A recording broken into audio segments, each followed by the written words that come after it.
Fala galera, vamos aí para nossa segunda live aí do dia. Esperar o Guilherme entrar aí.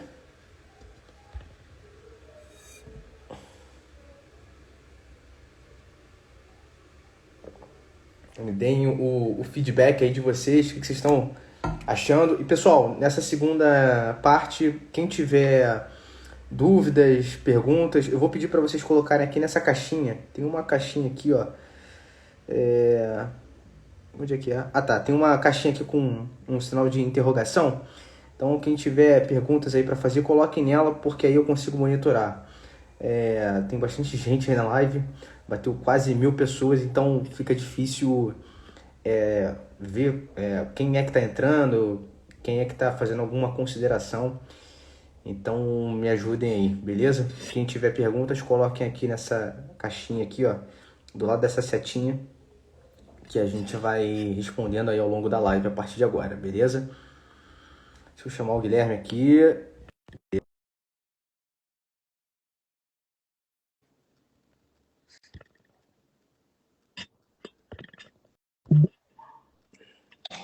Voltamos. Oi. Retornamos.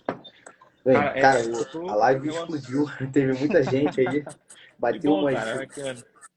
bateu umas 1.300 pessoas aí. Então, pô, a galera se interessou bastante. E a, Isso aqui foi importante, cara, o pessoal mandar pergunta na caixinha de perguntas, pessoal. Não dá isso, pra ler o chat. Eu fiquei lendo um monte de mensagem assim e eu tenho TDAH, eu fico lendo, eu fico falando. né, eu também, eu repito. Manda aqui que aí fica salvo, a gente consegue responder. O cara fez uma pergunta muito interessante, eu nem lembro mais o que era, Pois é. mas manda aí na caixinha que fica mais fácil Pô, de galera, responder. pra quem tem TDAH, isso aqui é uma tortura. Eu não sei se eu presto atenção na conversa, no meu computador que tá aqui do lado, na pergunta. Então, pra quem puder aí, deixa aí na caixinha aí, por favor, que ajuda a gente, beleza? Meu irmão, a gente falou um pouquinho, pra quem perdeu, né? Galera, a primeira live tá salva, tá? Então tá ali no perfil. Depois eu ajeito direitinho, legenda, essas coisas. Mas na primeira parte a gente falou aí um pouquinho sobre treinamento, sobre doutrina militar, um pouco da história do Raptor também, né? Como é que ele começou toda essa questão, primeiro como instrutor de tiro, depois indo aí toda a questão ucraniana, como é que ele se envolveu nisso e como é que ele foi parar aí no exército ucraniano. Falamos um pouquinho sobre o treinamento em geral. E agora eu queria que a gente falasse um pouquinho sobre essa diferença do Brasil para a Ucrânia em termos de treinamento em específico. Tá? O que você reparou, cara? E principalmente assim, aí eu vou pegar o nosso cenário Brasil, que é o que a gente pode se dizer um especialista, mas o que você reparou assim, que o Brasil poderia copiar, não só do cenário ucraniano, mas do cenário internacional, e o que você viu de bacana na Ucrânia que aqui no Brasil a gente ainda não tem? Cara, vamos lá. Como que eu posso pontuar isso da maneira que seja sucinta pro cenário brasileiro? Porque, por exemplo, quando eu cheguei na Ucrânia, cara, eu tinha kit de cricotiroidectomia, eu tinha inúmeras agulhas de descompressão torácica, eu tinha kits de acesso venoso, eu tinha kits de transfusão sanguínea de campo de batalha. Então, eu olhar para isso tudo e falar assim, pô, isso tudo podia vir para o Brasil, que seria massa, bacana e tudo mais? Seria. Mas qual o nível profissional de capacitação que a gente vai ter para isso? A legislação nossa brasileira não permite esse tipo de coisa. Então, Perfeito. é difícil eu falar assim, eu vou traduzir o APH da Ucrânia direto pro Brasil, porque, cara, a nossa legislação é diferente, uma série de outros fatores é diferente. Lá, para você ter ideia, uma agulha de descompressão torácica é um item básico de um IFEC de todo mundo que estava no front. Se eu falar em descompressão torácica aqui no Brasil, mesmo por agulha, né? A gente tem até procedimentos que às vezes até preferia, finger toracostomia, mete logo um Sim, dreno de tórax e tudo mais, que às vezes são procedimentos mais efetivos de serem realizados, sim, mas bem mais. depende da situação também. Mas eu fico me perguntando qual a viabilidade de transportar esse conhecimento de lá, do exterior, para cá.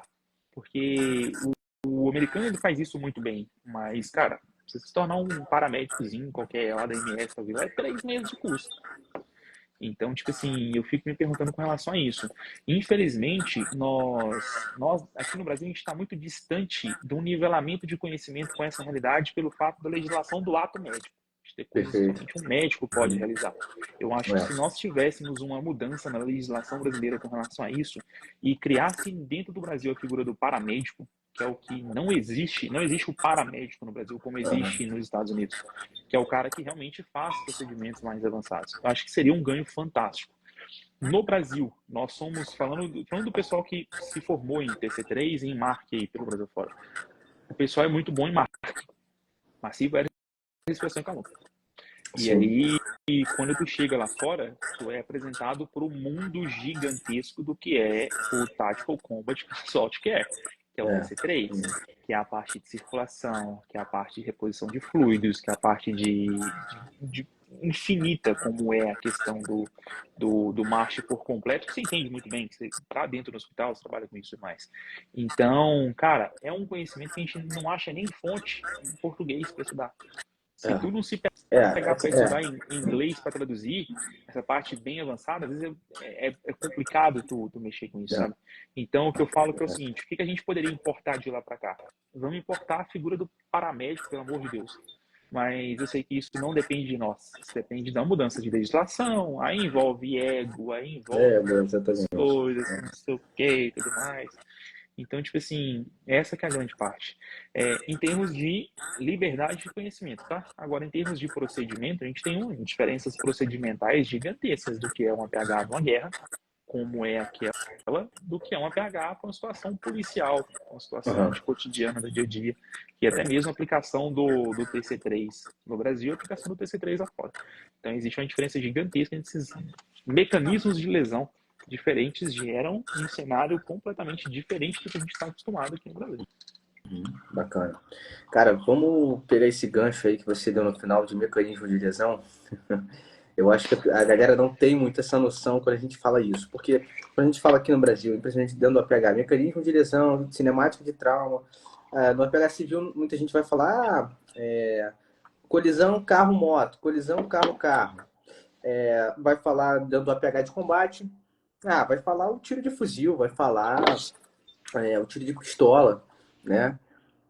Um tiro de 762, mas não vai falar de granada, por exemplo. A gente pode até falar disso no Rio de Janeiro, mas em outros estados, muito diferente. O meu pai é veterano da Polícia Militar aqui do Rio, tem 30 anos de PMR, e ele tem estilhaço de granada na perna dele, até hoje, depois de, sei lá, 30, 20 e poucos anos. Mas não é comum nos outros estados. Se você fala de granada, até mesmo aqui em São Paulo, né, é mais difícil. Se você vai para o interior, mais difícil ainda. Para outros lugares do Brasil, né? Mas conta pra gente um pouquinho do que você viu de casos reais de mecanismo de trauma correlacionados à guerra. Especialmente, aí a gente vai estar falando não só... assim, a galera não entende muito, mas quando eu converso com militares profissionais, eles conseguem ter essa percepção.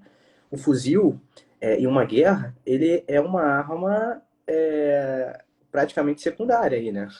A galera não vai usar o fuzil, a galera vai usar, especialmente se você pegar ali pessoal do Iraque e Afeganistão, usava muito o RPG. A primeira arma do cara era o RPG. A primeira arma do cara era um lançador de granadas, não era o fuzil. O fuzil eles deixavam até encostado do lado, né? E como é que era isso pra vocês, cara? Conta um pouquinho aí, falei demais e... Cara, falando sobre isso, velho, é uma parada que é tão difícil de entender quando você olha pela ótica de quem tá aqui no Brasil. Isso é uma parada tão difícil de se compreender, o nível, não o nível de complexidade, mas como que as coisas se escalam, que é difícil de mensurar. Porque, por exemplo, fiquei um ano, né, onde eu visitei quase todo na Ucrânia, e quando eu retornei, eu falei assim, cara, eu não quero saber de atirar de pistola, mas eu tô jogando granada, dando tiro de fuzil e RPG nos últimos 6 meses, cara, pistola, o que é pistola? Então, tipo assim, aí você tem que conectar de novo com a realidade aqui do Brasil. Então, cara, ó, o que eu te falo? Quando a gente lê lá nos slides, né, que a maior causa-morte no campo de batalha é explosão, a pessoa fala assim, gente, explosão, no Brasil a gente não tem protocolo para tratar explosão. Não tem. A gente só trata tiro e facada. O TC3 no Brasil, ele não é para explosão. E aí eu falo, cara, que, tipo assim, é uma diferença gritante e absurda, porque quando a gente vai tratar a explosão, isso vai exigir de você um olhar clínico muito grande, sabe? Um olhar de diagnóstico muito mais refinado e trabalhado, que é muito difícil de você, por exemplo, aprender estudando, você aprender lendo em livro. citando um caso real que aconteceu comigo, a gente estava na nossa casa, lá na cidade que a gente estava no front, e, cara, foi uma semana.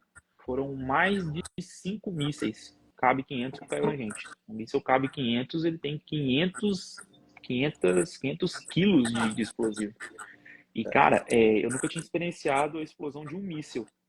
Você acha que morteiro é uma explosão grande, cara, que você não sabe o que um míssil é capaz de fazer.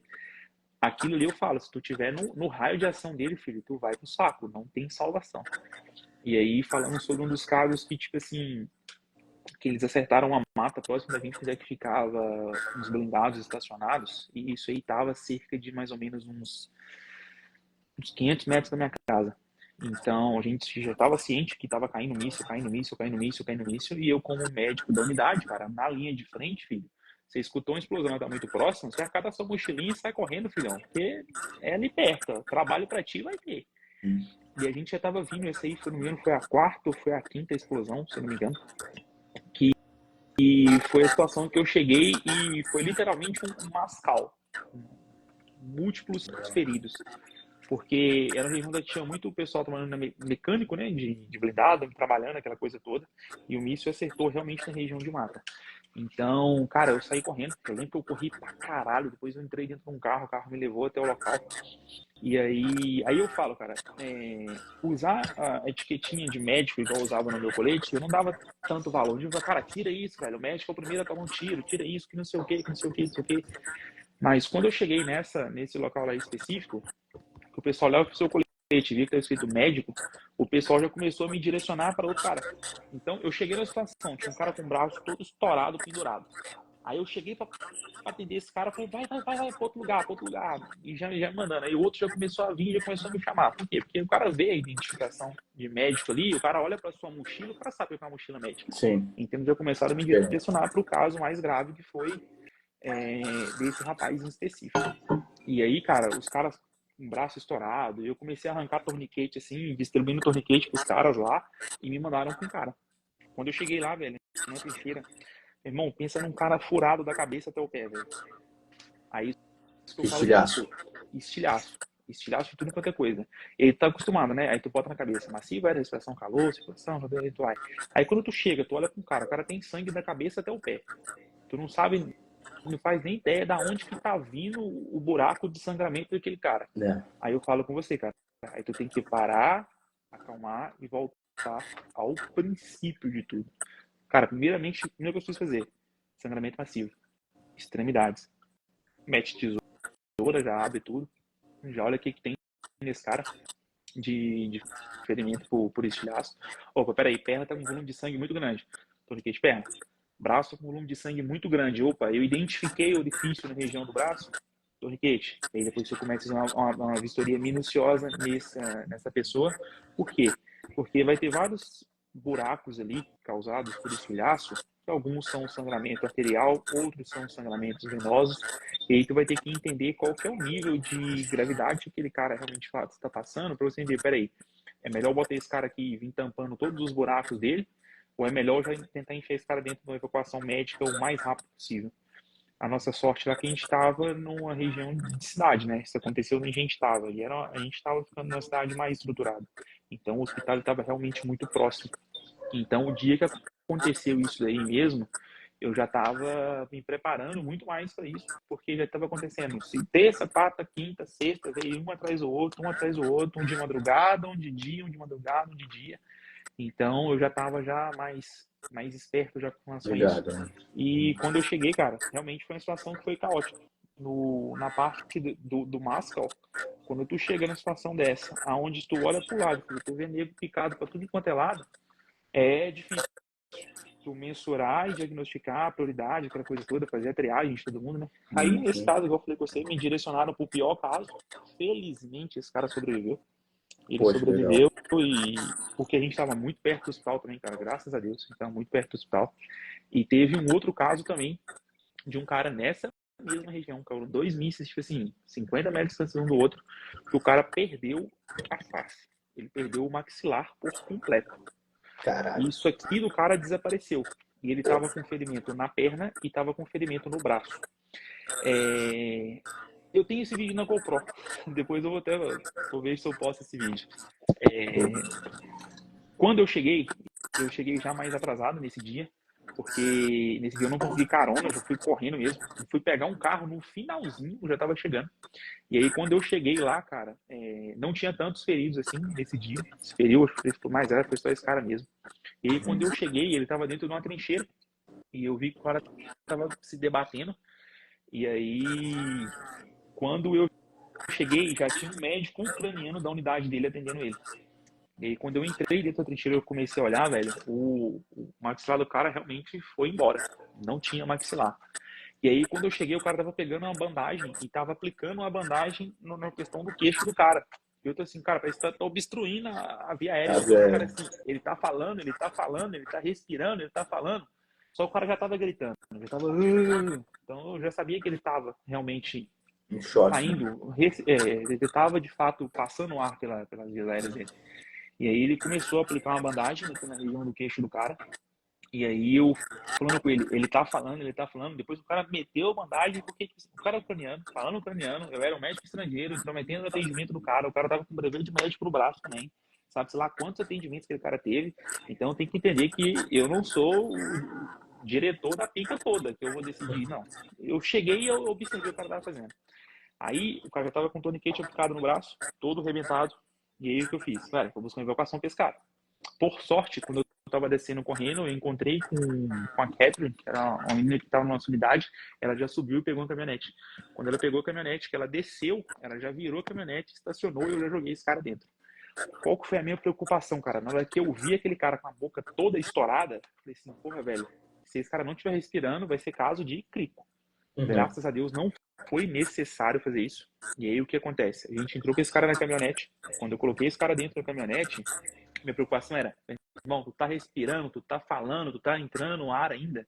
Já tava com o toniquete aplicado no braço, já tava com o toniquete na perna também. E eu tentei manter ele ali o tempo todo em posição aonde não ia obstruir por sangue ou qualquer outro tipo de coisa estava lá, e ele ia continuar. Eu falei com ele, tenta, vai falando comigo. Cara, o cara é ucraniano, não entendia porra nenhuma que ele tava falando. Eu tava fazendo ele fazer barulho até a gente chegar no hospital. Felizmente, novamente, a gente tava muito próximo do hospital. A gente, assim, muito próximo era 1 quilômetro. E esse processo todo demorou em torno, tipo assim, de uns 7 minutos. A gente pegou esse cara e levou esse cara pro hospital. Mas se fosse numa situação onde a gente estava mais longe, aí ia entrar um procedimento mais avançado. Manutenia, aquela via aérea aberta, aquela coisa toda, ia ficar muito complicado. Seria uma Mas mini esses foram cirurgia, dois, basicamente. exatamente, foram dois casos que foram bem complexos. Esse caso da Crico, velho, desculpa, esse caso desse cara que perdeu o maxilar, ele pra mim ele foi bem tipo assim, eu preciso fazer o procedimento avançado, avaliar a necessidade desse procedimento avançado. Porque, pô, eu desejaria não ter que realizar uma crico nesse cara. E não é fácil, meu amigo. Não é assim tão simples. E eu não digo que eu não atuei ativamente no atendimento desse cara, porque já estava com todo o kit aplicado, eu já tinha feito algum procedimento nele. Eu trabalhei no acompanhamento para ele não evoluir para algo realmente fato mais grave e voltar e até chegar daquele hospital. E aí a gente levou ele para o hospital. E aí eu retornei pro lugar, o cara falou, volta lá e tenta achar o queixo dele. Queixo dele para reimplantar, né? Aí a gente voltou lá, procurou tudo, mas de fato, infelizmente, a gente não achou. Certamente foi um estilhaço maior, bateu aqui no queixo dele e, coitado, levou embora. Mas esse cara, eu não sei qual foi Vira a um condição projeto que ele... gigante, né? É o que o eu não pessoal sei, acaba não entendendo. eu não sei qual foi a condição que ele ficou depois disso. Eu espero que morrer, eu acredito que ele não morreu, porque ele perdeu uma parte do maxilar ali. Mas a hemorragia dele estava controlada, aquela coisa toda. Mas que, cara, com certeza a vida desse cara tá bem diferente hoje em dia, infelizmente. Mas, cara, eu falo, velho, fiz o que eu tinha que fazer, a gente fez o que tinha que ser feito naquela hora. Mas a situação foi bem crítica, cara, bem tensa. E foi importante, cara, que quanto mais você treina, mais calmo e mais tranquilo você consegue se manter dentro daquela situação. Então, eu falo que esse treinamento continuado é muito importante. Mas se eu pudesse falar que os casos mais complicados de todos, o do cara todo furado foi, sem sombra de dúvidas, um dos mais complexos. De tu chegar e olhar e falar assim, irmão, tá saindo sangue da onde não está saindo sangue. Que é a questão. Mas, felizmente, muitos Legal. são superficiais. E, cara, você vai trabalhando dentro do que dá, velho. Aí tu tem que entender que, tipo assim, aí tu pega aquele trabalho realmente, de fato, bem, bem clínico mesmo ali naquele momento, sabe? Mas, cara, é algo que eu não imagino acontecendo no Brasil, né? Velho, tinha uma coisa que eu temia na guerra, é tiro. Porra, mano, o tiro você trata lá de boa, você Muito menos. consegue. Agora, a explosão é complicado, velho. Não imagino. Cara, você chegou a ter algum problema na parte clínica sua com relação à temperatura que fazia lá, ao frio? Cara, no verão da Ucrânia, a gente pegava temperaturas lá de cerca de 22, 23 graus, mas na madrugada a gente caía para uns 16, sem no verão, tá? No mais quente. Pô, isso Então, pra tipo mim que sou assim, carioca, meu irmão, já é frio pra já caralho. era uma parada que, tipo assim, era bem complicada. Agora, eu posso falar por experiência própria, velho. Quando eu machuquei, eu de fato pisei na mina, aquela coisa toda, o meu processo de evacuação foi bem complicado. Eu praticamente me arrastei por quase 4 quilômetros. Ah, E uma das frases que me fez, falou assim, cara, não para, que vai dar ruim, é que no primeiro momento que eu parei numa trincheira, com o pé todo estourado, que eu escorei, que eu respirei, eu comecei a sentir frio, velho. Frio pra caralho. E eu falei, porra, tem uma coisa errada nisso aí. Eu vou evoluir pra hipotermia. Mas por quê? Eu me arrastei pra caralho, eu tava suado, molhado, temperatura baixa, eu tinha perdido sangue, e na hora que eu porra. encostei, eu gelei. Então, tipo assim, aí eu falei assim, porra, controle de hipotermia, ela é muito importante. E não sei se o pessoal aqui já tem conhecimento, mas, cara, aquele cobertorzinho aluminizado, aquilo faz uma diferença do caralho, velho. Aquilo lá realmente esquenta, velho. Ninguém dá valor para aquilo, mas aquilo realmente esquenta, porque Esquenta. 5 horas depois, quando eu entrei na ambulância, que eu já tava tremendo de frio, mas arrancou um treninho daquele lá e me entregou. Aí que eu enrolei naquilo ali assim, cara, rapidinho eu consegui me esquentar novamente. Às vezes não só, ele não é suficiente no meu caso, foi, graças a Deus, ele sozinho não foi, não é ativo, né, ele é passivo, mas aquilo lá sustenta, aquilo lá banca pra esses casos Por isso que a todos. gente costuma utilizar aí em conjunção com algum hitpack, né? Porque aí Sim. você aumenta essa efetividade, né? Aí você tem um mecanismo ativo e um mecanismo passivo trabalhando juntos. Pontuação todo falou com relação a casos de hipotermia, que é muito importante falar, cara. Quando eu fui a primeira Legal. vez, estava nevando. Primeira vez que eu cheguei, eu peguei temperaturas negativas, -8, Pô, aí, temperaturas bem baixas. temperatura E negativa é aí, foda. A galera não tem essa noção, e cara. aí, Eu cara, peguei, eu peguei em Nova York -8 com sensação térmica de -16. Meu fudido, irmão, cara. que inferno. Eu passei mal, tive que parar em Chinatown para poder me aquecer, porque a gente não tá acostumado com isso, né? Exatamente. Cara, aí esse caso ele é até interessante, porque isso aí aconteceu no primeiro dia que eu cheguei na Ucrânia, cara. Mesmo que eu cheguei na Ucrânia, a gente foi pra essa base. Aí é falta de informação, né, velho? Ninguém falou pra gente que se tocasse uma sirene de que poderia haver um ataque aéreo, talvez um míssil chegaria 5, 7, 10 minutos depois. Nós chegamos, e aí a gente foi pro alojamento, todo mundo deitou lá pra dormir, de boa, tranquilo e tal. Cara, deu 3:30 da manhã, começou a tocar a sirene. Ah, velho, os caras fazem de propósito, velho. Tá todo mundo gritando, pulando, batendo igual um louco. E só que, cara, pra você ter ideia, eu coloco uma bota às 6 da manhã e eu vou tirar a minha bota, eu tiro a minha roupa na hora de eu ir dormir. Eu tiro, tomo banho e vou dormir. Então, quando eu cheguei no campo, eu falei, aqui não vai ser diferente. Então, eu tava tipo assim, ó, calça, bota, blusa, tudo certinho, mochila preparada do lado, que, ó, se deu merda, eu precisar sair, eu faço assim, ó, peguei e tô pronto. O pessoal chegou, cara, tirou a roupa. O cara foi dormir descalço, nego sem camisa, aquela coisa toda. Beleza, 3:30 da manhã, toca a sirene, filho. Ninguém sabia o que estava acontecendo. Eu só virei pro lado aqui, ó, minha mochilinha, mochila nas costas e ó, pum, meti o Exatamente. pé. Chegamos lá no meio do mato, velho.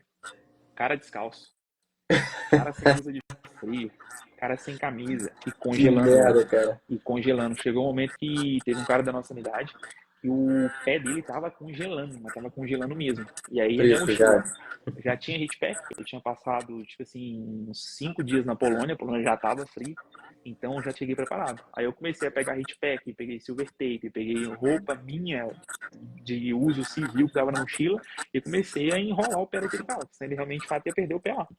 Pô, Uma situação que sim. não era de combate, que em tese não Exatamente. envolvia um risco de vida, mas que o simples fato do ambiente em si poderia ter Piorado a gerado para situação ele dele. uma pior situação. Perfeito, perfeito. Cara, eu quero deixar o teu caso que você citou, do teu acidente um pouquinho mais pro final. Sim, E a gente. Eu queria perguntar também, cara, eu vi recentemente, até fiz um post sobre isso, sobre a dificuldade que o pessoal estava tendo, e aí por isso até que eu entrei na parte do frio, porque o pessoal estava tendo, alguns paramédicos lá na Ucrânia, de fixar as bandagens israelenses com a fixação normal delas, né? Tendo que utilizar silver tape em complemento. Você chegou a pegar algo do tipo? Ou algum colega aconteceu isso? cara, inclusive mandaram para mim uma foto recentemente daquele post que você fez. Aí um amigo meu, que é o Rafa, encaminhou para mim. E Uhum. eu encaminhei para ele uma foto da minha mochila médica com um rolo de silver tape por fora. Eu, Legal. quando eu tive meu pé explodido, depois do torniquete, eu apliquei uma bandagem israelense no meu pé. E essa bandagem se perdeu no caminho. Olha só. Então, sim, ela simplesmente soltou. E era bandagem North American Rescue, não era bandagem Rhino, não era bandagem por aí. Tira, né? Porque tu coloca a bandagem, é atrito, cara, é arrasto, é aquela coisa toda. E ela vai se desfazer. Qual que é o grande problema que eu falo dessa questão da adaptação que a gente realiza em campo de batalha com relação ao silver tape? Cara, é uma ferramenta fantástica. É uma ferramenta fantástica, só que às vezes ela dificulta você acompanhar o que está acontecendo. Se aquele sangramento voltou Legal. a sangrar, como que ficou aquilo, aquela coisa toda. Mas eu digo para você, é uma ferramenta muito útil. Por exemplo, no meu caso, como eu tive uma explosão de membro, meti o torniquete, depois a gente fala sobre esse caso, alto e apertado, aquela coisa toda, o pé todo espedaçado, e aí eu comecei a arrastar e começou a agarrar no nervo, tendão, galha, pedaço, um monte de coisa. Aí eu parei, peguei uma bandagem israelense, apliquei a bandagem israelense, aí minha mochila médica tinha ficado pro caralho já, não tinha mais silver tape comigo, e aí isso aí foi soltando com o tempo. Eu não cheguei a utilizar silver tape nos atendimentos que eu fiz, mas é algo que eu não tiraria do kit. Legal. Estabilização de fratura. Aí tu olha pro teu kit médico. Ó, não sai daí, Joia. Aí tu olha pro teu kit médico. Tu estabilizou a fratura lá, tudo certinho. Aí tu olha, tu tem uma silver tape, tu tem 3 bandagens. Aí tu vai usar a bandagem, tu vai usar silver tape. Às vezes tu usa uma bandagem e depois vem com silver tape em cima. Do que gastar todas as suas bandagens para estabilizar uma fratura e pode ser que Perfeito. tenha um outro ferido, tu vai precisar daquele recurso novamente. Ou aquele recurso não vai ser reposto para você futuramente. Tá. Então, tipo assim, é um recurso válido, é um recurso que é útil. Observação com relação ao uso da silver tape é que você às vezes não consegue observar se aquilo voltou a sangrar ou não. Mas, cara, dependendo da situação, preciso tirar esse cara daqui por mais 3 quilômetros, eu preciso fazer isso rápido. É melhor tu meter o silver tape e segurar aquele no lugar, até mesmo porque depois que tu começa a evacuação, filho, tu sai da trincheira com um cara na maca, morteiro, drone, tudo vai vir para cima de ti, então tu tem que fazer aquilo rápido. E depois tu chegar na frente tu fazer o acompanhamento do que está acontecendo. Mas é uma ferramenta útil, é algo que realmente, de fato, é utilizável e tem a sua aplicação. Pô, legal, cara. Excelente. Ótimas considerações aí dentro do cenário de guerra em si, né? Irmão, eu queria falar com você um pouquinho sobre equipamento, cara. O que você levava aí? Primeiro, o que vocês tinham de disponibilidade de armamento, né? Porque o nego acha que vocês só utilizam a AK, né? Porque tá no leste europeu. O que vocês tinham de equipamento? E como é que você organizava de uma maneira geral assim o teu IFAC e a tua mochila médica? O que você carregava de principal? O que você às vezes abria mão de carregar? Porque a gente sabe que a consideração de peso ela é importante, né? Como é que você estruturava isso? Cara, até bacana você falar isso, porque eu tenho um vídeo para postar no YouTube de todo o equipamento que eu carregava de combate. Pô, Eu falei legal. que ia fazer um vídeo da minha mochila de combate dos IFACs, só que na missão que eu machuquei, eu perdi minha mochila. E esse vídeo, cara, eu fiz esse vídeo dia 27 e eu machuquei dia 1º. Eu meio que eu já tava sentindo que ia dar uma merda, fraga. Eu falei assim, eu vou gravar isso aqui, porque vai que eu não consiga gravar depois. Foi exatamente o que aconteceu. Mas com relação aos meus equipamentos de combate, igual eu falei com você mais cedo, cara, eu era combatente baixo e um pouquinho combat médico. Então eu não abria mão de levar os meus carregadores, não abria mão de levar minhas Munição. granadas, eu não abria mão de levar nada. Eu era um dos caras mais pesados do meu time, cara. Porra, Eu imagina. tenho, eu tenho, eu tenho um metro, ó, eu tenho 1,87 m e eu peso 100 quilos mais ou menos. O que eu carregava de equipamento, velho, é explicável o fato de ninguém do meu time ter conseguido me carregar quando eu machuquei. Não culpo ninguém. Cara, Eu antes de carregava você falar comigo. sobre a questão do equipamento em si, você fazia preparação física para poder ir para a Ucrânia? Fazia.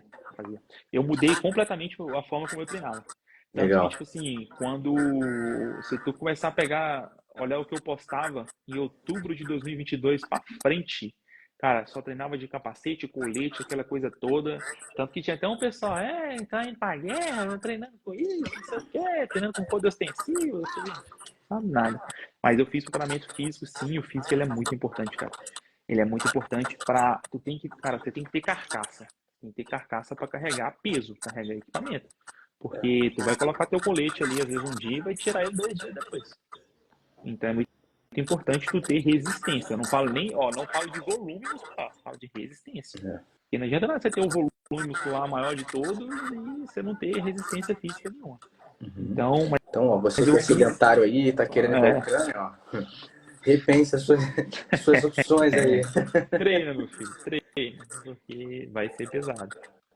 Bacana. Cara, continua aí sobre. Te cortei da questão do equipamento, mas eu acho Ah, fundamental falar sobre a preparação física, sim, porque a sim. galera negligencia muito Não, isso. claro, com certeza. Com relação ao equipamento de um homem de infantaria, né? Eu carregava comigo meu colete carry, placa balística nível 4, frente e atrás, aquela coisa toda, tudo certinho. Meu fuzil que eu estava utilizando um fuzil da FN Restal, era um 556. Utilizei a R também. Desculpa, utilizei a AK também no começo. Depois Legal. eu passei a utilizar a R. Muita gente endeusa o AK de uma forma absurda. O AK não é isso aí tudo, viu, pessoal? AK é um fuzil comum. Utilizei 556, 556 funcionava, o AR funcionava também normalmente. Uhum. É óbvio que se tu for enfiar no barro, né, no meio da merda, a arma, algumas vão se sobressair das outras, mas meu grande empecilho com o AK era o fato da trava de segurança dele ser num ponto onde eu tenho que desfazer a empunhadura para estar acionando ela. E isso fazia com que muitas pessoas carregassem o fuzil destravado quando chegava num ponto de contato. E está numa zona de contato aonde vai cair morteiro, vai cair um monte de coisa em você e você sabe que tem outros caras atrás de ti caindo pro chão o Uhum. tempo todo com arma de trabalho. Isso seria uma Respeitar parada teu que me reflexo. preocupava. Então, para mim, o AK é funcional, é uma arma extremamente funcional, uma excelente arma, mas eu gostava mais da operacionalidade do AR, pelo fato de um controle melhor da trava de segurança, pelo fato da Uhum. remoção do carregador ser tudo mais fácil. Felizmente, eu caí na unidade mais especializada, que era a Bravo, e a Bravo utilizava a AR. Cara, perfeito. Eu falo muito da Bravo, cara. A Bravo é a melhor unidade da Legião Internacional. Então, para mim, a Bravo, para mim não, né? Para muitos. A Bravo era uma coisa que funcionava. Então, eu dei muita sorte para lá, graças ao Marco. O Marco foi o cara vindo com a Bravo é muito boa, funciona bem aqui. Eu fui para Bravo e a Bravo é excepcional unidade. Mas falando de equipamento, vamos lá. O que que eu carregava comigo, cara? Carregava comigo, vamos lá. Eu carregava, além do carregador da arma, eu carregava 3 carregadores na frente, mais 2 carregadores de cada lado, mais 4 carregadores no cinto, e eu tinha uma bolsinha que era de colocar mais 5 carregadores. Eu sei que no total eu Olha, consegui carregar 17 carregadores de AR comigo. caralho, legal, hein? 3 granadas de fragmentação, M67, Você tinha um limite de e granada, por exemplo, ou não? Ou você tipo, se conseguia você carregar. carregar. É lógico que no dia a dia você não ficava com 10 granadas com você. Ó, tô saindo pra missão, me dá mais granada. Sei lá, e pegava. Legal. E, cara, o que eu conseguia carregar, tinha muita, muita, muita coisa. Mas com relação a carregador pra caralho, irmão, o Marco vai ver o vídeo e vai entender. Cara, eu falo assim, ó, eu posso morrer do que for, meu irmão, mas sem munição eu não vou morrer nessa É caralho. isso aí. 17 carregadores. Mas da parte médica, o que que eu carregava comigo? Eu carregava o meu IFAK individual, que era um roll que eu colocava aqui embaixo do meu colete. Aquele IFAK ele era para mim. Eu carregava um segundo IFAK no meu cinto, porque aquele era o meu IFAK primário para realizar o atendimento de um terceiro. Todo mundo tinha um IFAK na nossa unidade. O IFAK ele era completamente. O Marco, eu acredito que o Marco também teve essa função de inspecionar os IFAKs. Então, eu montava o IFAK de todo mundo. eu entregava o IFAC para todo mundo, eu repunha tudo no IFAC, eu sabia o que tinha no IFAC de cada um, a gente fazia isso constantemente. Mas na hora da merda, de eu ter que realizar um atendimento, eu preferia muito mais ir lá, destacar o IFAC do cara, prender ele no meu cinto, alguma coisa do tipo, pegar o meu IFAC secundário e utilizar do que eu utilizar o IFAC do cara. Porque o meu IFAC eu sei onde está tudo, eu sei o que tem lá dentro, eu tenho o que está a mais, as pinças hemostáticas, um monte das coisas eu carregava comigo. Então, eu fia, cara, você treina a vida toda organizando o seu material. É para pensar que é para outro usar? Enquanto fosse usar o material do outro, tu ia pegar um IFAC totalmente zoneado.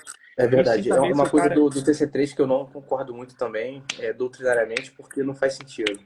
Cara, eu falo o seguinte, ó, se você não é o especialista paramédico, especialista médico, ok. O meu IFAC ele é para mim. Se eu tenho 3 bases hemostáticas, o cara só tem um, o problema é dele. E tu usa o dele. Mas quando você é o médico especialista do time, cara, tem o seu IFAC para você utilizar no outro, e aí você pega o do outro e mantém para ti. Aí tu vê o que tem lá dentro, depois tu repõe. Imagina tu no escuro, sem poder acender uma luz, sem poder acender nada, pegando um IFAC que você nunca abriu na vida, procurando o que tem lá dentro. Cara, de olho fechado, eu sabia o que estava tudo organizado, tudo certinho. Então, eu carregava 2 IFACs, carregava o meu IFAC individual meu e carregava um IFAC que era o primário para atendimento de terceiros. Então, ele ficava comigo no cinto e eu carregava a mochila médica. A minha mochila médica, ela era um modelo M9, foi até um americano que me deu ela, cara, gente boa pra caralho, Natan. Ele me deu essa mochila e era muito bem organizada. Do lado de fora dessa mochila, o que eu tinha? Eu tinha um outro IFAC destacável. E eu tinha mais 2 torniquetes. Eu carregava comigo 1, 2, 3, 4. Eu carregava 8 torniquetes. Legal. No primário. 2 de cada lado do meu cinto, carregava mais torniquete atrás, no vídeo lá tudo especificado, mas eu carregava comigo no primário 8 torniquetes. Mas o torniquete é um... Cara, eu carregava 8. Que se eu precisasse usar um torniquete em alguém, eu sabia que eu ia pegar o meu torniquete e aplicar no cara. Depois eu vejo se o torniquete dele é China, se o torniquete dele não é, se é CAT, depois eu vejo isso. Mas ali o primário de atendimento, tudo estava comigo. Legal. E na mochila médica eu tinha mais um IFAC, por quê? Situação de mascal. O que aconteceu lá, por exemplo. Eu já tinha 2 IFACs comigo, o meu eu não mexia, o meu IFACzinho pequeno, tinha tudo que eu precisava. E aí, cara, eu simplesmente podia pegar a minha mochila médica, arrancar um IFAC nele e, toma aí, filhão, atende. Eu tinha um outro IFAC de reposição ali já de imediato. Aí dentro da mochila, eu carregava as drogas de analgesia. A gente tinha acesso lá na Ucrânia, tramadol, morfina, ketamina, fentanil. Fentanil e ketamina, cara, é pesado. Eu não gostava muito de trabalhar com ketamina e fentanil, não, porque eu poderia induzir uma sedação involuntária e eu tinha muito receio com relação a isso. Eu usava muita morfina. Morfina lá era um fato que a gente utilizava, tramadol, um pouquinho também de andacetona para enjoo. Eu carregava também a naloxona, né, que é um antagonista do fentanil, da ketamina. Deu merda aqui, filho. Naloxona, esse cara reverte o que você fez lá no medidor. Se houvesse um erro de dose ali, até porque exatamente. é difícil dosar peso, por exemplo, né? Exatamente.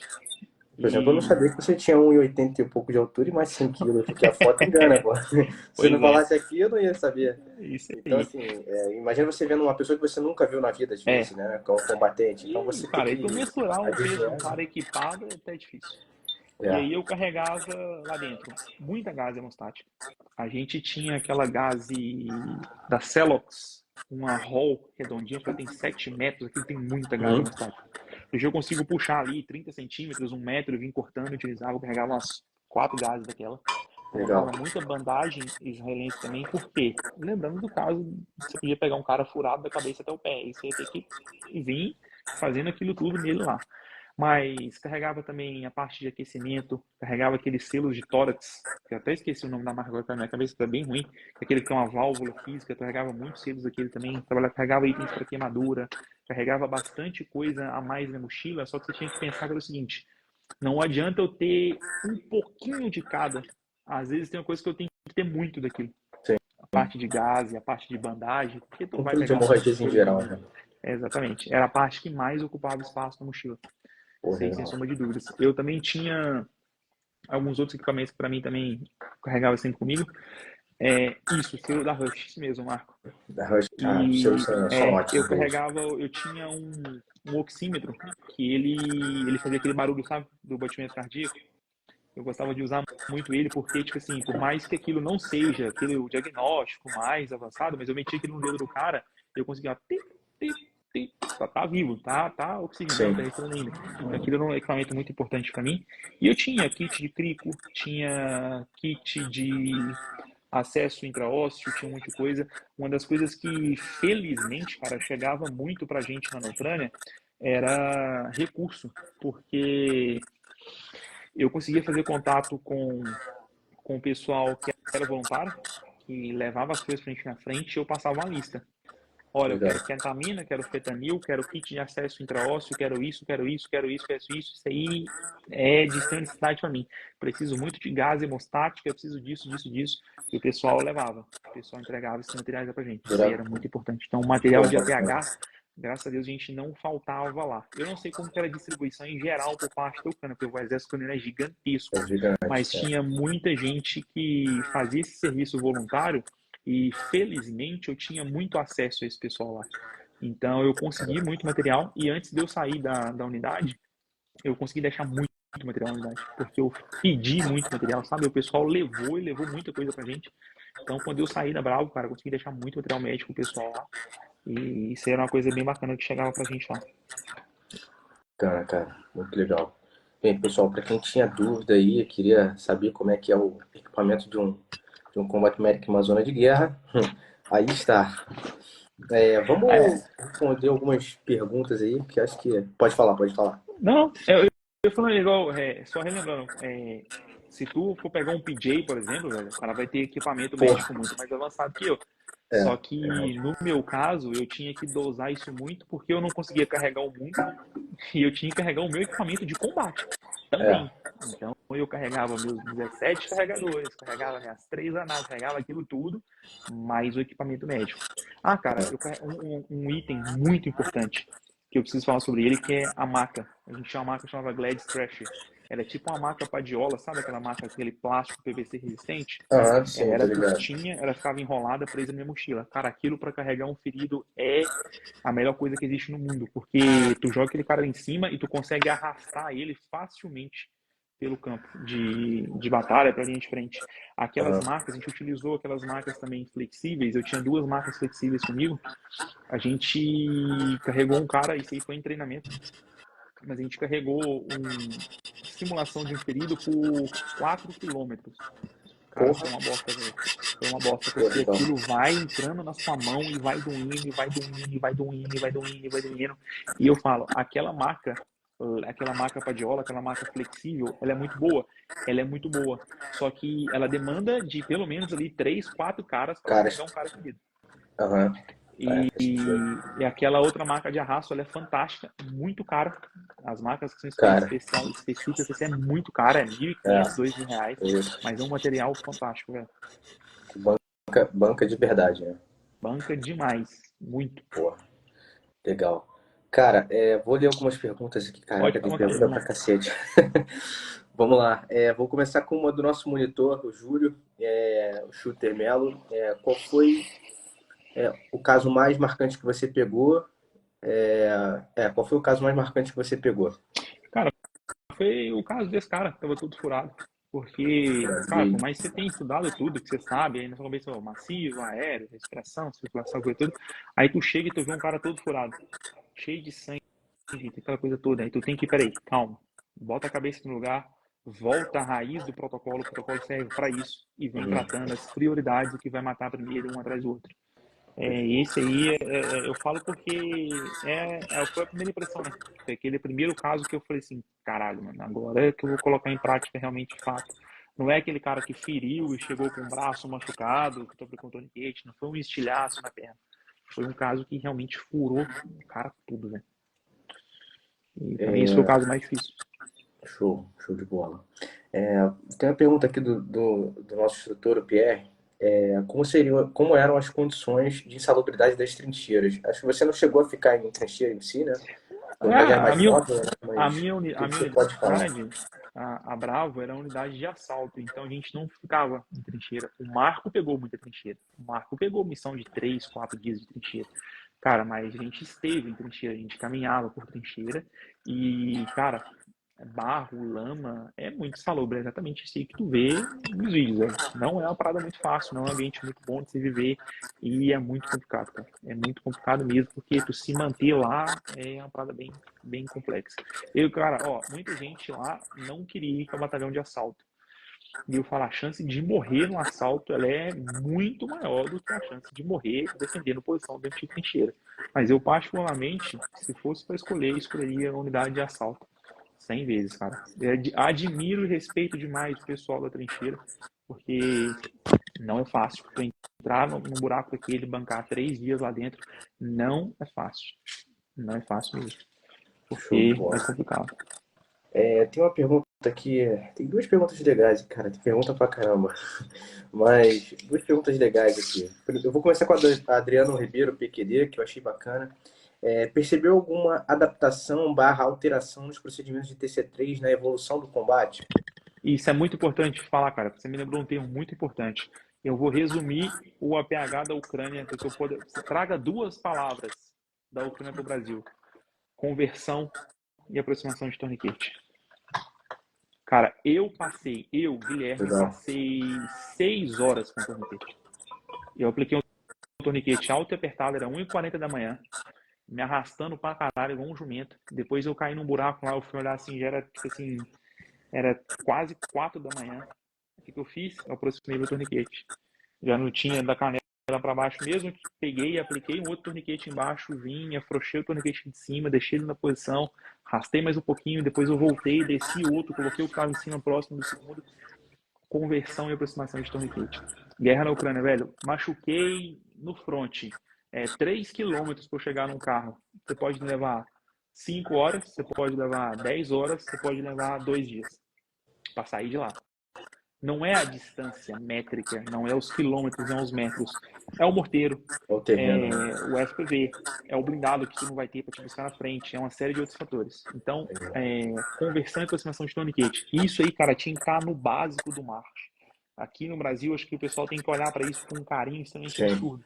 Felizmente, no Brasil, a gente não vai ter essa questão toda de, como que eu falo com você, de tempo de evacuação, de demora, às vezes para tu ter que exatamente. fazer uma conversão, tu ter que fazer uma aproximação, mas tu pode muito bem estar numa área rural, sem acesso de telefone Sim, celular, nada do tipo, tu ter feito uma totalmente. coisa desse tipo.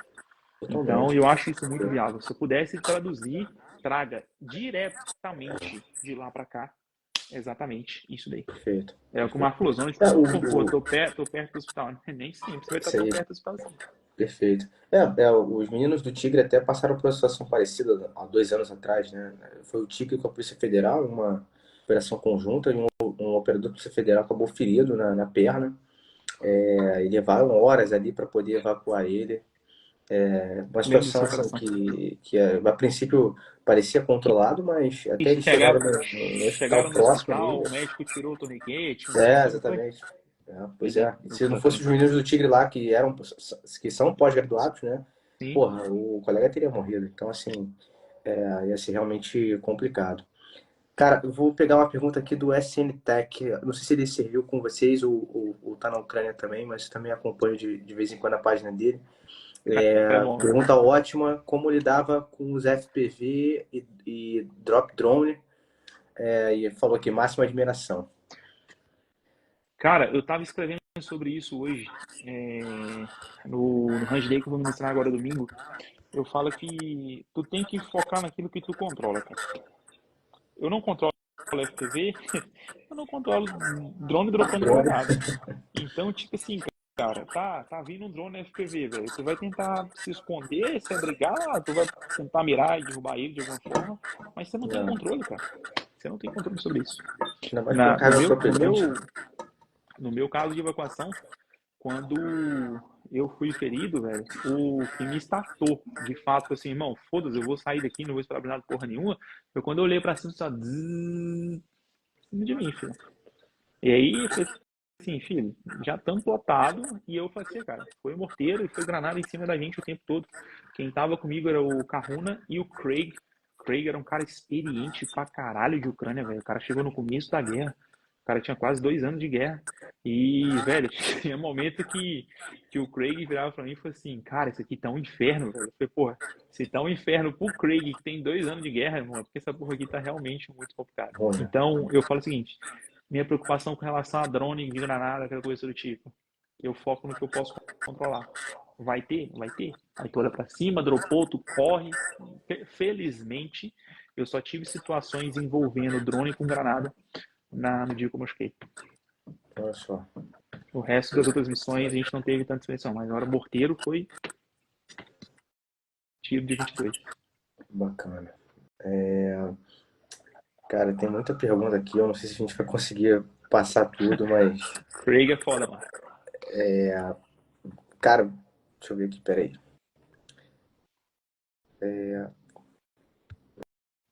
Tem uma aqui sobre cuidados prolongados, né? Se você tinha muita dificuldade de manter os cuidados prolongados, mas antes da gente responder essa, cara, eu queria que, se fosse possível, se você pudesse, contasse aí pra gente do início, como é que foi o teu caso.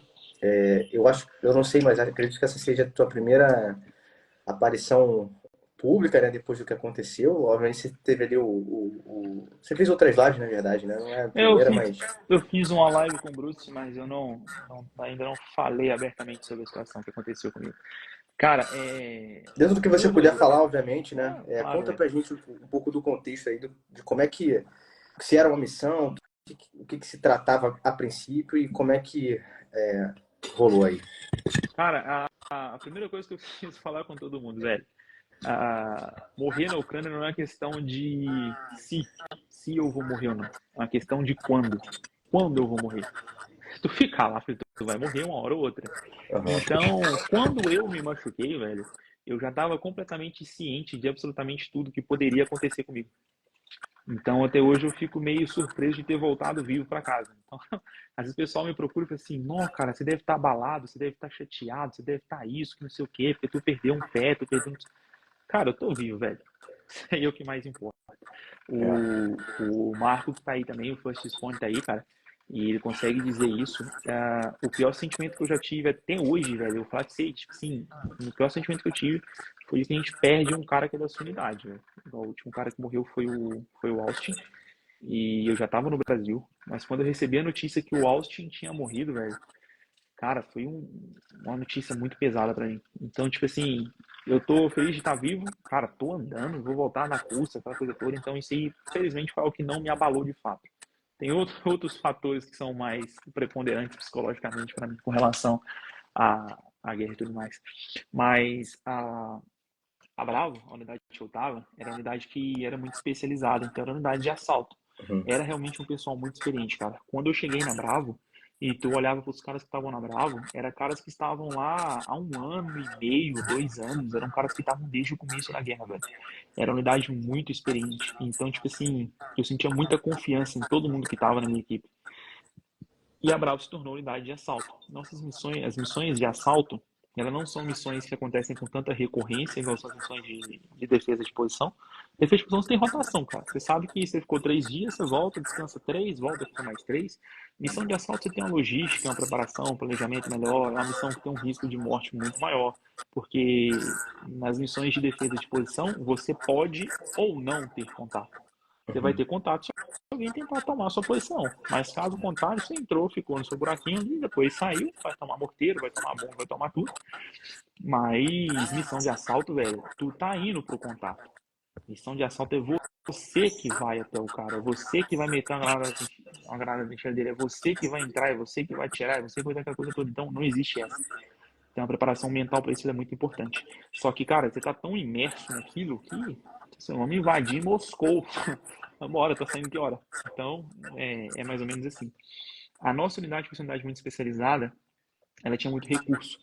Lá a gente tinha praticamente um OVN para cada um da equipe. Então, a Legal. gente tinha a possibilidade de fazer muitas missões noturnas. A missão no qual eu machuquei, a gente estava fazendo uma missão de assalto, onde a gente fez uma infiltração noturna. A Uhum. gente saiu, era 9 horas da noite, e a gente infiltrou e deslocou por cerca de 5 quilômetros para amanhecer numa posição próxima ao ponto de assalto. E quando amanhecesse, a gente ia assaltar aquela posição. Cara, era uma região muito complicada, porque a gente tinha que atravessar uma linha de trem, essa linha de trem era mais elevada, e a posição inimiga estava do outro lado dessa linha de trem.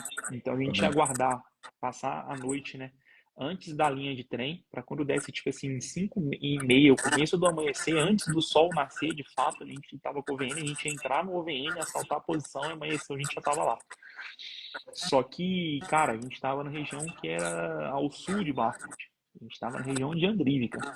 E a nossa missão ela aconteceu numa semana que chegou a notícia pra gente o seguinte, ó, Bakhmut recebeu 3 brigadas de apoio. 3 brigadas são 30 mil homens. Entendi. Então chegou pra gente a unidade que aquela posição que a gente estava, ela foi reforçada com 3 brigadas. Tanto que depois da missão, eu falo que a minha missão abriu o portão do inferno, cara. Porque depois que eu machuquei, velho, morreu gente pra caralho. Muita gente foi machucada, tudo nessa mesma região que eu estava trabalhando. Uhum. Então, a gente startou a missão de assalto dessa região, no qual depois virou esse caos todo. Então, tipo assim, a gente, cara, cabeça assim, ó, centradaça, tranquilaço. A gente fazer uma infiltração na mata à noite, no outro dia amanhece, atravessa a linha, assalta, faz o que tem que fazer e volta para casa. Beleza. A gente entrou, começou a deslocar. Geralmente nas missões de assalto, cara, o blindado leva a gente até a posição que a gente vai assaltar. Você desembarca do blindado e já começa seu assalto ali a poucos metros da posição. Uhum. Geralmente. Isso depende de apoio de outras brigadas.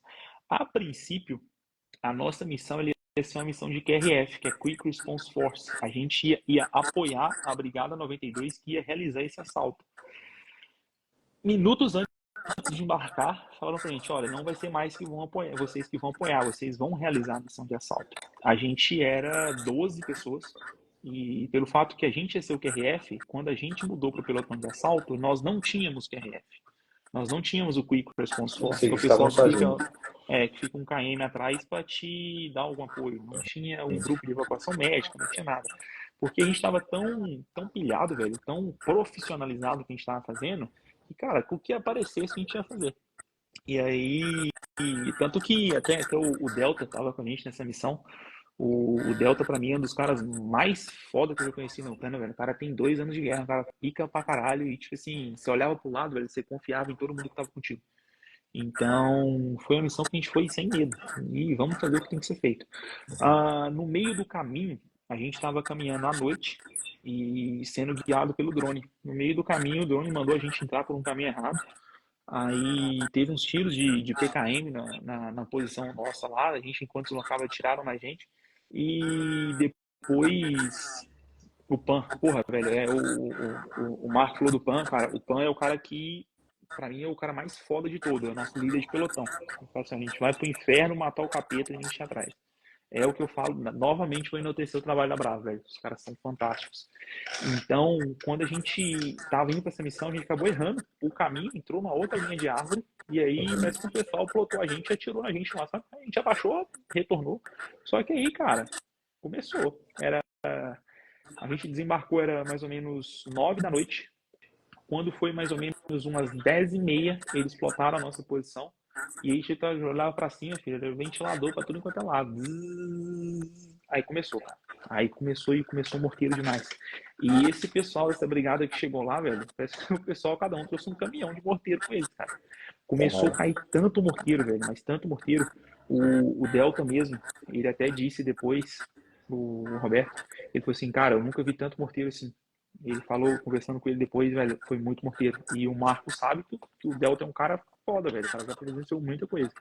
E quando começou a cair morteiro, morteiro, morteiro, morteiro, morteiro, morteiro, o nosso deslocamento, que estava sendo um deslocamento rápido, passou a se tornar um deslocamento lento. Meu. Por quê, velho? Levantou, caminhou 30 segundos, deitou, explodiu. Levantou, caminhou, deitou, explodiu. Levantou, caminhou, deitou, explodiu.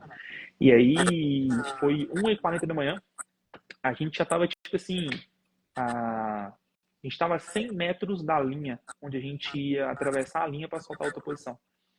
E como estava caindo muito morteiro, a nossa unidade já falou assim, olha, a gente vai assumir as últimas posições de trincheira que tem aqui, vai passar a noite, quando amanhecer, se os morteiros não diminuírem, a gente vai ter que abortar a missão e retornar. Porque se a noite está assim, de dia vai estar pior ainda. Então a gente estava deslocando para chegar nessa posição onde aonde a gente ia passar a noite para aguardar amanhecer, a gente ia soltar a posição no outro dia. E, cara, muito morteiro, muito morteiro, muito morteiro. E o Marco sabe disso, você consegue diferenciar pelo barulho do morteiro se ele tá vindo para você ou se ele tá indo a 100 metros, se ele tá vindo a 50, 10, 15, 20. E, cara, eu só escutei assim, ó. Eu lembro que o meu pensamento foi o seguinte, ó, esse aí é para mim. E aí eu lembro que tinha um buraco de morteiro, mais ou menos uns 2 metros na minha frente. E eu dei um passo maior para desse passo maior eu pular dentro desse buraco de morteiro. Porque quando você está num buraco, o morteiro bate, ele explode e a chance de acertar é menor. Cara, no que eu dei esse passo maior, eu dei um pulo e estiquei a minha perna esquerda. No que eu estiquei a perna esquerda, velho, cara, foi tipo assim, foi a quina da bota mesmo. A quina da bota mesmo que pegou na ponta da mina. O que pegou, filho? Cara, foram duas explosões. Foi a explosão do morteiro e foi a explosão da mina simultaneamente, ao mesmo tempo. E aí, cara, eu não posso dizer que eu convulsionei, mas eu fiquei meio sem entender o que estava acontecendo. E aí eu choque choque da explosão, de choque, né? E aí eu caí no chão, tava com a mochila médica nas costas, e a mochila médica foi igual uma tartaruga, né? Alto, morteiro caindo. Eu lembro que eu tirei a mochila, joguei a mochila pro lado, me arrastei de costas, entrei no buraco. E aí, cara, tirei o OVN, aí a lua tava mais clara, e aí foi quando momento que eu peguei meu pé assim, coloquei o pé contra a luz da lua, eu ainda tinha o dedão ainda, velho. Eu lembro que eu ainda mexi o dedão. E aí o primeiro pensamento que eu tive foi o seguinte, irmão, foda-se, perna eu boto uma prótese e volto a andar e não tem... Aí, cara, os segundos passam como horas, né? Eu lembro que isso tudo aconteceu, foi muito rápido. E aí eu lembro que o Pan tava do meu lado, o Pan chegou em mim, e aí eu só lembro do pessoal assim, ó, Raptor hit, Raptor hit. Raptor foi atingido, Raptor foi atingido. Eu, desconectei o OVN, entreguei no Pan, arranquei um torniquete, e apliquei meu torniquete. Alto e apertado. Meti um torniquete ali alto e apertado. O Pan estava do meu lado, o Pan estava com visão noturna, então o Pan conseguiu visualizar o que tinha acontecido comigo. E ele viu que eu apliquei o torniquete. E a gente faz, a gente chama spread out. A gente não fica reunido, a gente não fica junto e próximo. Então, naquele momento, o time todo se abriu. Para caso um morteiro caísse, outra coisa acontecesse de novo, não atingisse naquele momento. Exatamente. Vítimas adicionais. Exatamente. E aí, eu tava deitado, de barriga para cima, já tinha aplicado o torniquete. Eu tava assim, porra, velho, que merda, né? Mas, beleza, tudo bem. Aí eu lembro que eu passei a mão nos braços e tava com combat shirt, tava com um monte de outras coisas. Aí eu fiquei olhando o pé ainda. Aí, nesse momento, velho, que eu tava lá num buraco de morteiro, que eu olhei para cima. A árvore lá não tem galho, né? Só, não tem folha, só galho. Eu olhei para cima e escutei drone em cima de mim, velho. Aí eu olhei aquele drone assim, aí eu olhei pro lado, tinha outro, olhei pro lado, tinha outro, olhei pro outro, assim, cara, vai dropar granada em mim aqui agora. Foi no momento que eu olhei, cara, alguns drones, eles fazem um barulhinho quando ele solta uma granada, você escuta quando ele solta ali de cima. Cara, eu só escutei um barulhinho. Foi virar pro lado e já me arrastar e pum, explodiu. Da posição que eu fui ferido até um pouquinho mais para trás, tinha outra trincheira, até mais ou menos uns 400, 500 metros. Aí eu comecei a me arrastar, me arrastando até essa outra trincheira. Nesse momento eu deixei minha mochila médica para trás, eu já tinha tirado ela, então ela estava sem perna, me arrastando. Me arrastei até essa trincheira, entrei nessa trincheira, eu estava com o rádio conectado no colete, no PTT, conectado no abafador, então eu estava ouvindo o tempo todo. E aí eu escutei o pessoal começou a falar, cadê o Raptor? Não tô achando. Aí eu fui, acionei o rádio e falei, ó, I start my own evacuation. Eu comecei a minha própria evacuação. I am in the last current position. Estou na última posição, amiga. Que é aquele áudio que você postou no teu perfil, né? Aquele cara, momento, mais ou menos. Aquele vídeo, eu tenho 2 vídeos. Tem um vídeo que eu falo que eu tô cansado pra caralho. Isso, isso daí eu vi. Esse vídeo eu já tinha me arrastado já há muito tempo. Entendi. E aquele outro vídeo que eu postei é o vídeo da câmera do Pan ou de alguém que eu não me recordo, que eles estavam pegando a conversa do rádio. E o que acontece, cara? O meu time não sabia o que tinha acontecido comigo ainda, que tinha sido um ferimento à mina. Eu também não fui me atentar que era um ferimento à mina, velho, depois. Porque, tipo assim, a explosão do morteiro foi ao mesmo tempo. Quando eu cheguei na trincheira, eu comecei a pensar, cara, mas a mina explodiu do meu lado direito e eu perdi o pé esquerdo, eu não tenho ferimento nenhum do lado direito, aquela coisa toda. E então aí eu comecei a aceitar, talvez tenha sido uma mina. Depois eu fui e tive a certeza. No momento que eu pisei na mina, a alça do meu colete ela estourou. A lateral, ela estourou na hora.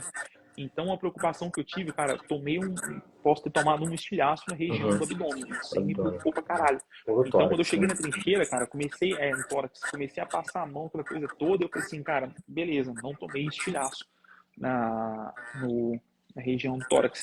Eu tomei um estilhaço aqui no braço, que eu tô com ele preso aqui até hoje. Esse estilhaço eu consegui identificar ele logo de imediato, mas ele não estava com sangramento ativo. Tomei um outro estilhaço na região do braço. E na minha perna, velho, eu tenho estilhaço na perna todinha. Eu fui ver esses estilhaços depois de muito tempo. E aí, quando eu entrei na trincheira, eu comecei a escutar o rádio que o pessoal estava começando. Entendi. Cara, se tu entrar no Instagram da Bravo 2, tu vai ver um vídeo que o Pan postou lá, que eles vão buscar um cara da companhia Alpha. Aí o Pan chega no cara, até esqueci o nome desse cara, e ele fala com o cara assim, when you put your tourniquet? Quando você colocou o seu tourniquet? O cara responde, yesterday, ontem. Caralho. Isso era muito comum, cara. E aí eu tava sentado na trincheira assim, e ouvindo pelo meu abafador a conversa do rádio, e eu tô ouvindo o Pan falando. A gente tem um ferido, conversando com o nosso chefe, com o chefe do batalhão. A gente tem um ferido, eu preciso de um BMP, eu preciso de um veículo de extração, que não sei o que, que não sei o que. Aí o cara falou assim, chama um médico, você não tem um médico aqui.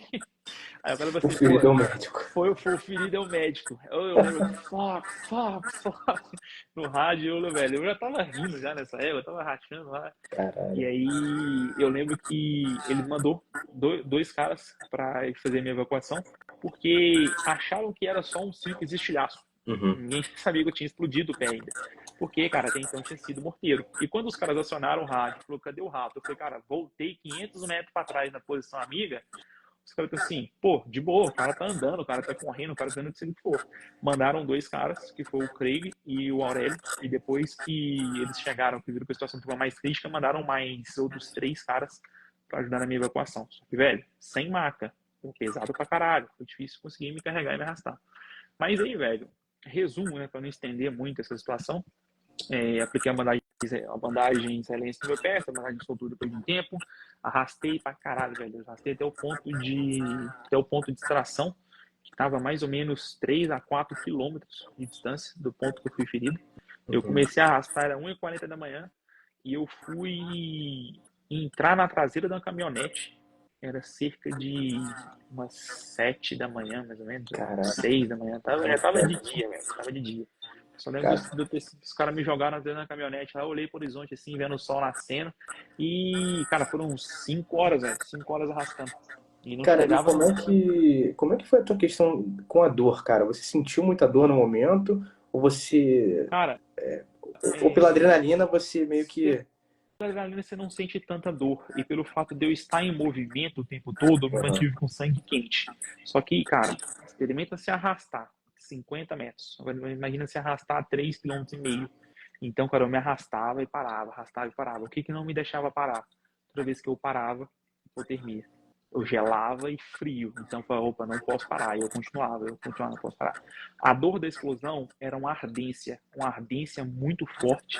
Não era uma dor, aquela dor que, tipo assim, era uma dor bem aguda, uma dor bem fina de ardência. Uhum. Agora, velho, eu falei pra você, o bicho que dói é o tal do torniquete, cara. O torniquete doeu pra caralho. Eu fiquei cerca de 2 horas com o torniquete alto e apertado. E depois de um tempo ainda assim, eu senti muita dor aqui na região do músculo da virilha, na parte de dentro aqui.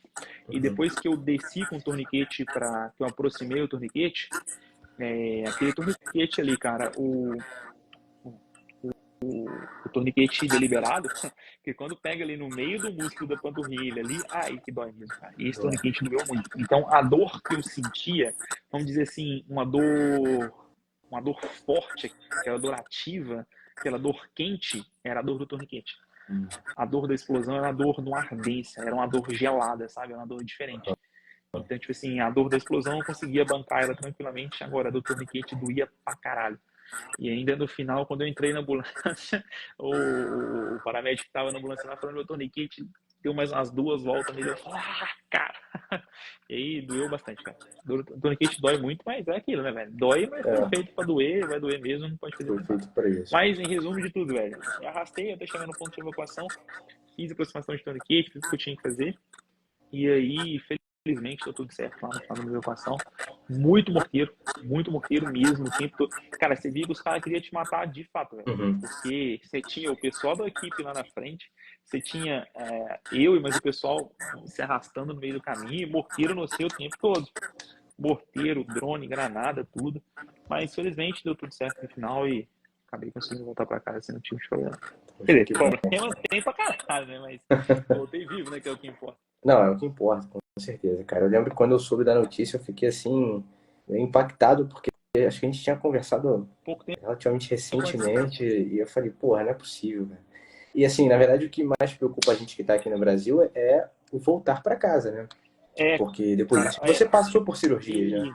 e, e inclusive, cara, eu tenho até que fazer um adendo aqui, porque eu vi pessoas que foram em podcasts e o cara falando que teve cara que foi ferido na batalha e o cara não tinha atendimento médico, o cara não teve isso, o cara não teve aquilo.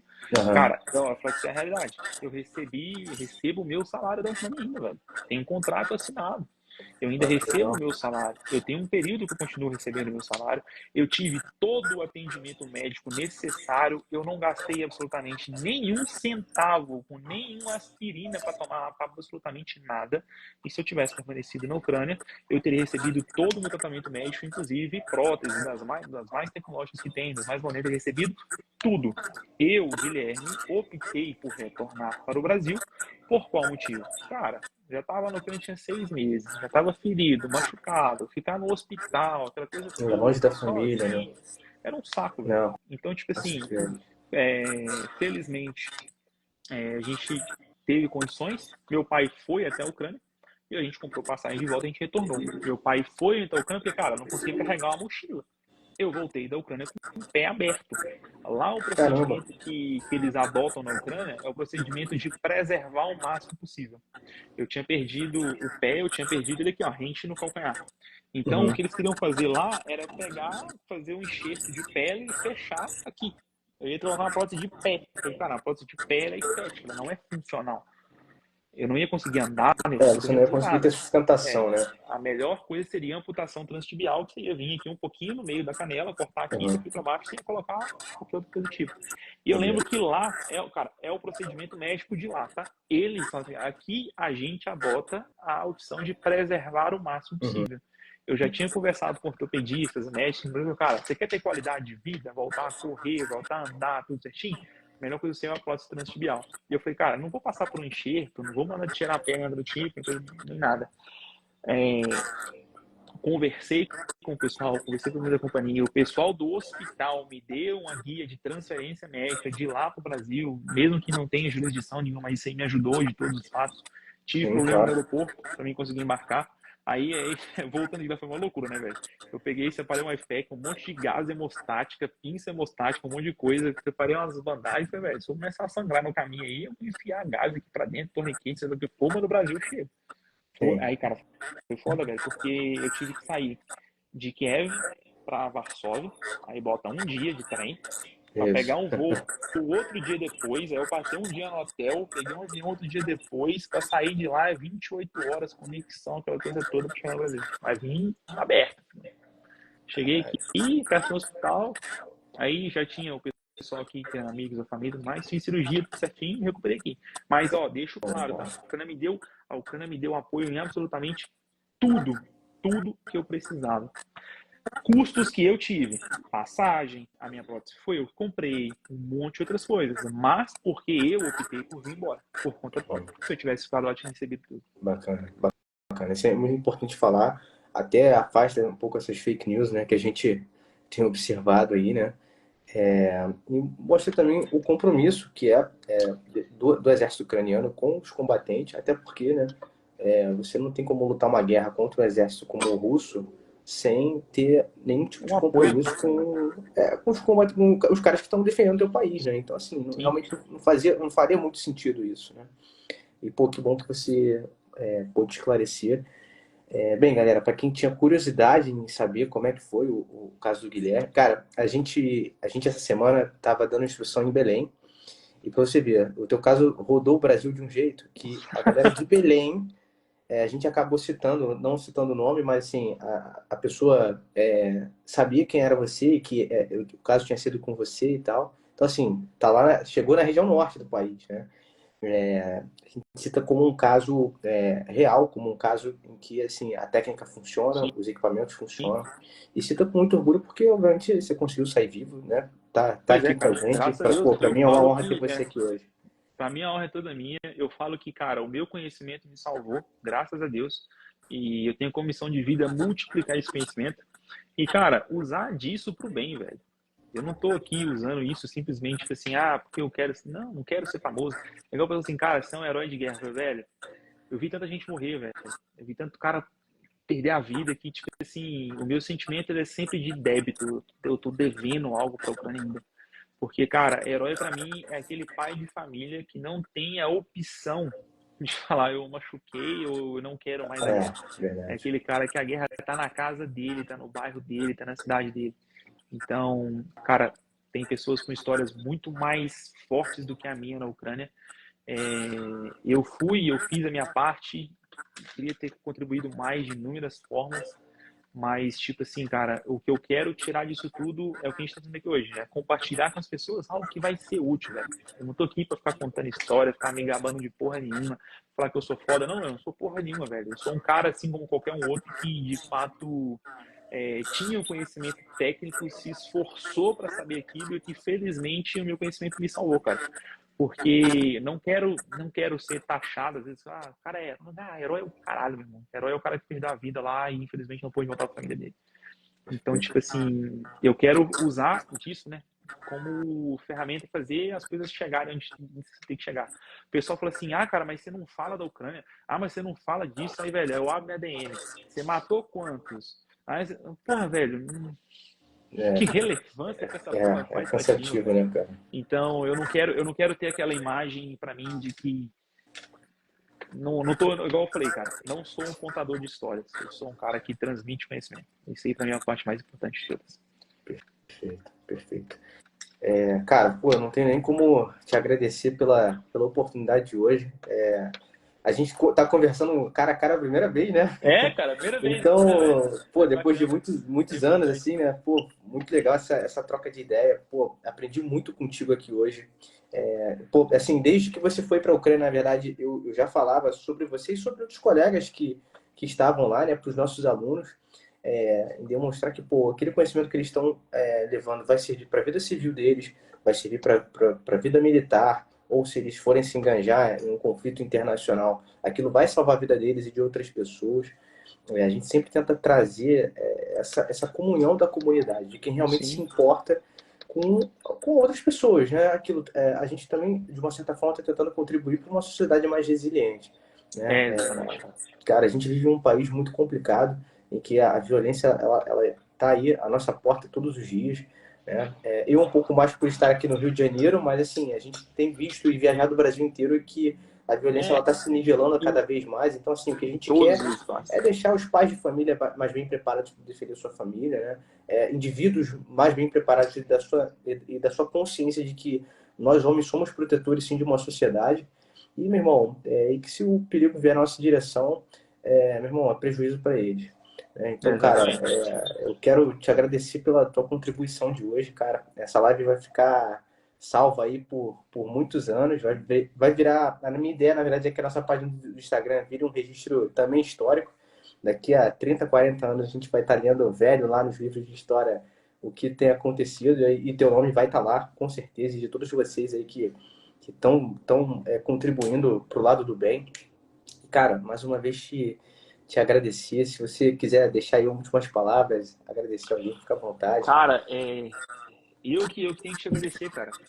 Sou um grande fã de ver o seu trabalho. Eu acho que o que você faz para mim é fantástico, serve de inspiração também, porque, cara, a gente está aqui para transmitir conteúdo, para entregar conhecimento que realmente salva vidas e tá aqui para fazer diferença, cara. E eu tô aqui hoje porque eu acredito no seu trabalho. Recebi propostas de inúmeros outros podcasts, outras coisas para ir lá e conversar e tudo mais. Só que se eu sentir que o que eu tenho para falar não vai mudar a perspectiva das pessoas de outra forma, eu prefiro não ir, cara. Eu quero agregar, eu quero fazer algo de forma que seja realmente sucinta e verdadeira, sem contar vantagem, sem ego, sem nada.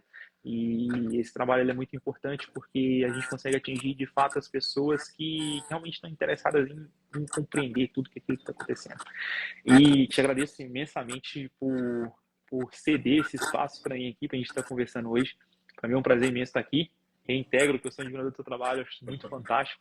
E eu Obrigado, queria irmão. agradecer um cara especial que está aqui na live até agora, que é o Marco da First Responde. Meu irmão, muito obrigado por tudo. Tu é um dos caras responsáveis por eu ter perdido a perna, tô brincando.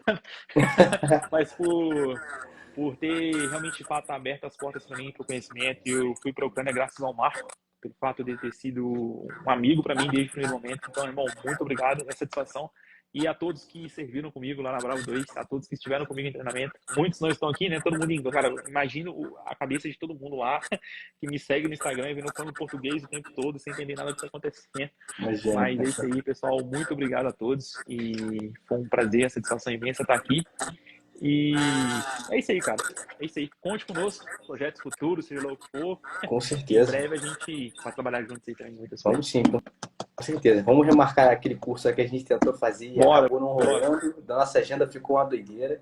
E, pô, com certeza a gente vai estar junto em novos projetos.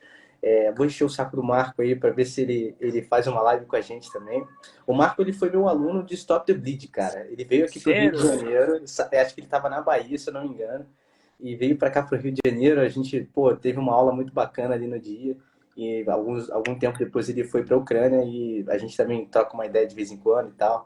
É que às vezes as agendas não batem, mas, pô, é um cara sensacional Cara, também, muito disposto a aprender. O perfil é muito parecido, sim. né? Então, pô, a Aí galera fica, é fica, sensacional. fica pagando mistério isso, mas tá cheio de história para contar. Tem muito mais história que eu. Imagina, imagina. Galera, pessoal, esse foi um pouquinho da nossa live de hoje. Espero que vocês tenham gostado. Hector, cara, muito obrigado, meu irmão. Pô, as portas aqui da TC3 Brasil estão abertas para você, para o seu time, para sua família, o que vocês precisarem, cara, a gente está aqui à disposição. E no mais, pessoal, tamo junto. Sigam a página do Guilherme, o perfil profissional dele, é um instrutor excelente, de mão cheia. Quem se for aí da região de Minas, né, Sete Isso, Lagoas, né, Lagoas, pô, pertinho de BH. aproveita. Vai ter aí um curso em breve, né? Domingo agora? Domingo agora, tô dando curso. Então, Nem pessoal, podia, mas tô dando curso. quem puder aí, vai lá prestigiar, se inscreve, porque, pô, vão ter muito conhecimento útil para vocês, beleza? Meu irmão, muito Irmão, obrigado. muito Tamo obrigado. junto. Ó, satisfação. Tenha uma boa Se você noite. precisar, meu parceiro, Se vê na tamo próxima. junto. Tamo junto. Valeu. Obrigadão, velho.